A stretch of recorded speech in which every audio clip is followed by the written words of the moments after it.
I still listen to it religiously. Like, I put on Spotify every, like, front to back.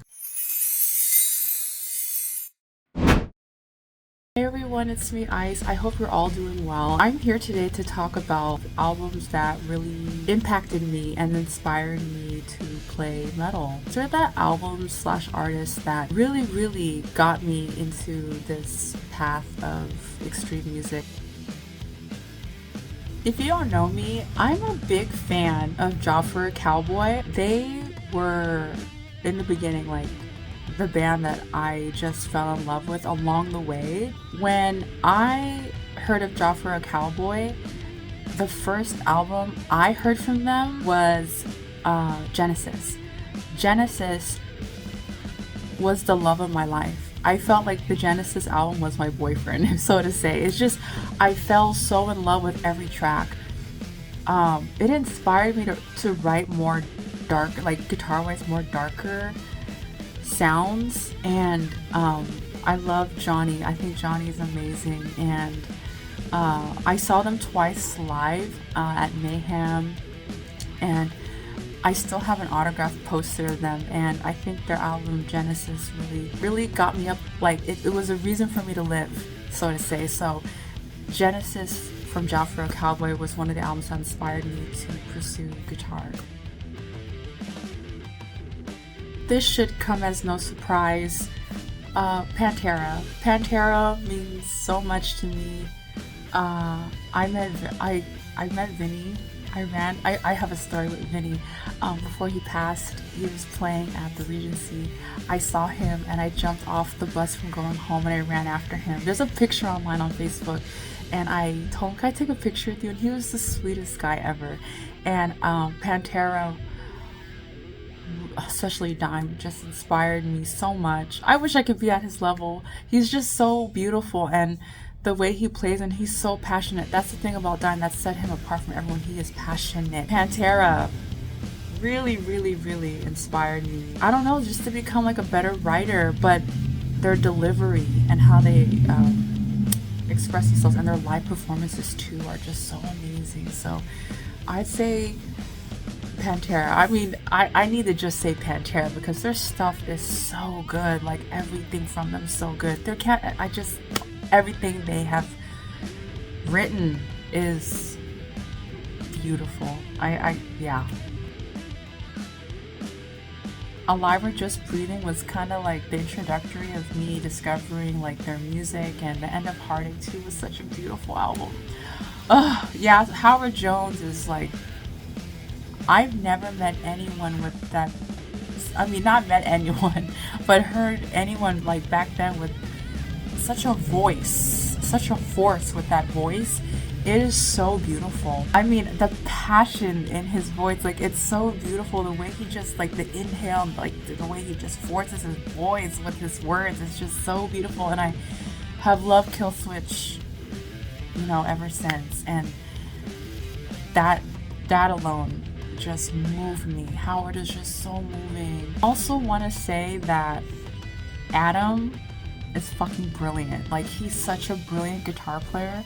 I had a crush on him growing up because I said, God, he's funny and he's talented at guitar. That's too cool. Like, yeah, I just always loved Adam. I think he's so talented, and the way he plays guitar, and yeah, I Killswitch Engage was one of the bands that really inspired me.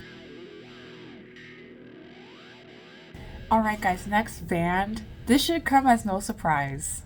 The Black Dahlia Murder, the Nocturnal album. That was the first like really extreme album. I know I must be soft to you guys, okay?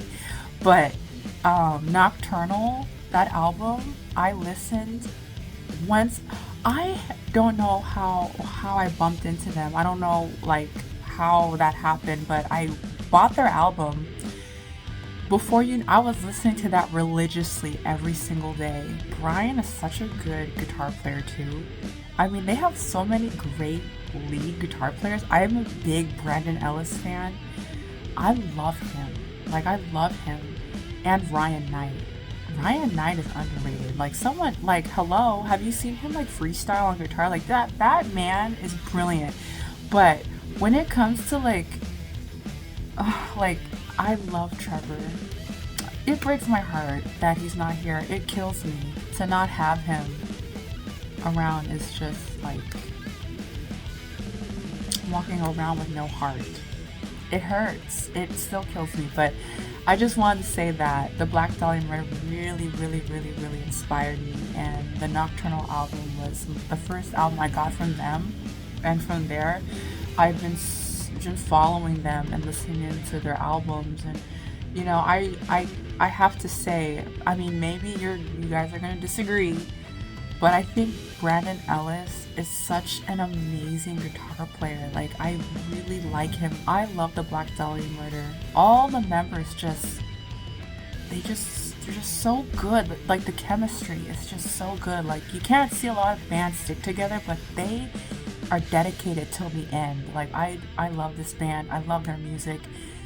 They just continue to progress, and they're so talented, and they are one of the reasons why I continue to do what I do.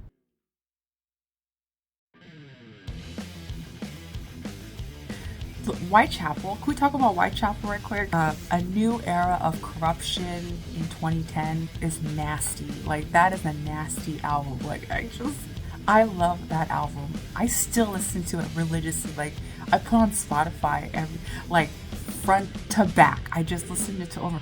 I think this is one of the best deathcore albums ever. Like, this is one of the one of the pillars of deathcore. Single File of Dehumanization. Just listen to the guitar parts. Like, that is just low. Like a good low. Like, oh, it's so tasty. Like, I just love this album. It's so good. Please do me a favor. Go listen to the album, come back. This is another album I don't think people talk about. It's from Dio, and it's Masters of the Moon. Lyrically, I think that album has such great lyrics. It's just a nice rock album. I really enjoy that album lyrically. Like, great. Everything was composed beautifully, but it's Dio's lyrics. The reason why I like Dio is it's because he's a good writer, and I love writers, and I think Dio's such a great writer, and lyrically it was so beautiful, and the delivery of the voice and the vocals was just magical. I gotta credit Dio. Like, that album inspired me to be a writer. Like I said, you gotta pick up a pencil and you gotta write. I don't care if it's tablature. You fucking write your shit. You have to write it. You know, I'm still learning along this journey, but I don't know why no one's talking about it. It's such a great album. So that was one of the albums that motivated me and pushed me to, okay, everyone, I'm glad that I'm back and seeing you guys, and I appreciate you. Thank you to everyone that listened to Unworldly. It is on Spotify. Thank you to everyone's support. You guys are beautiful, and I do appreciate you. I'm on TikTok. I am on Instagram. And if you're watching, it's your first time, make sure to subscribe. I love you. Bye.